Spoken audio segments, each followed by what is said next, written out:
Hello everyone, welcome to your law school. আজ আমরা discuss করব একটা ইম্পর্ট্যান্ট কোর্ট জাজমেন্ট।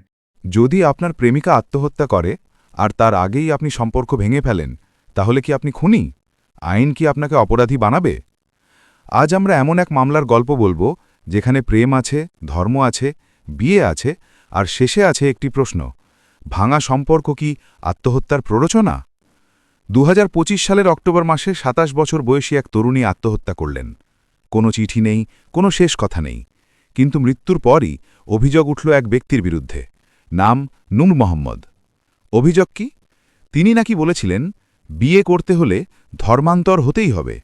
এই মানসিক চাপই নাকি ঠেলে দিয়েছে তরুণীকে মৃত্যুর দিকে। দিল্লির সেশনস কোর্ট ঘুরে শেষ পর্যন্ত মামলা উঠল দিল্লি হাইকোর্টে। আদালতে যা উঠে এলো, মূল ঘটনা: দুজনের সম্পর্ক ছিল 8 বছর। তারা বিয়ে করতে চেয়েছিল, কিন্তু পরিবার ধর্মের কারণে আপত্তি তোলে, ফলে সম্পর্ক ভেঙে যায়। এরপর নূর মোহাম্মদ অন্য একজনকে বিয়ে করেন। ঠিক 5 দিনের মাথায় তরুণীর আত্মহত্যা। কিন্তু কোনো সুইসাইড নোট নেই, কোনো অভিযোগ নেই সম্পর্কের সময়। ডায়েরিতে লেখা ছিল, আমি ওকে বিয়ে করতে চাই। মেয়ের পরিবার নূর মোহাম্মদের বিরুদ্ধে আত্মহত্যার প্ররোচনা দেওয়ার অভিযোগ আনে।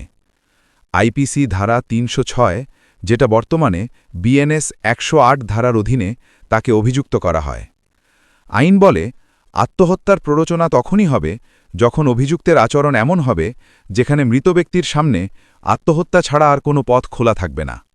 তাহলে প্রশ্ন, হৃদয় ভাঙা কি এমন অপরাধ? জাস্টিস মনোজ জৈন স্পষ্ট বলেন, আজকের দিনে ভাঙা সম্পর্ক ও হৃদয় ভাঙা খুবই সাধারণ। কেবল সম্পর্ক ভেঙে যাওয়াই আত্মহত্যার প্ররোচনা হতে পারে না। এক্ষেত্রে আদালত আরও বলে, ধর্মান্তরের কোনো সরাসরি প্রমাণ নেই, বন্ধুদের বক্তব্যেও এমন দাবি নেই। কথা বন্ধ হওয়া ও আত্মহত্যার মধ্যে সময়ের ব্যবধান আছে।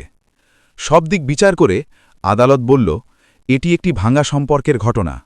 আইনের চোখে এটি আত্মহত্যার প্ররোচনা নয়। ফলে 25,000 টাকার ব্যক্তিগত বন্ডে নূর মোহাম্মদ জামিন পান, এই শর্তে যে তিনি কোনো সাক্ষী বা পরিবারের সদস্যের সঙ্গে যোগাযোগ করবেন না। ভালোবাসা ভাঙলে কষ্ট হয়, ঠিক আছে, কিন্তু আইন কি কষ্টের জন্য শাস্তি দেয়? উত্তর হল না।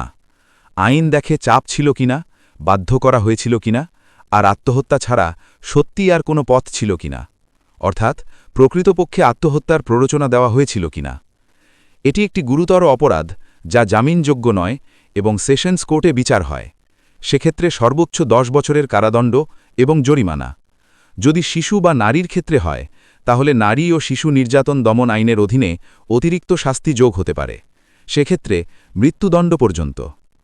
আপনার কি মনে হয়, এই রায় কি সঠিক? কমেন্টে লিখুন, আর চ্যানেলটি সাবস্ক্রাইব করুন। ধন্যবাদ। Thank you for watching. See you in the next video. Like and subscribe for more updates.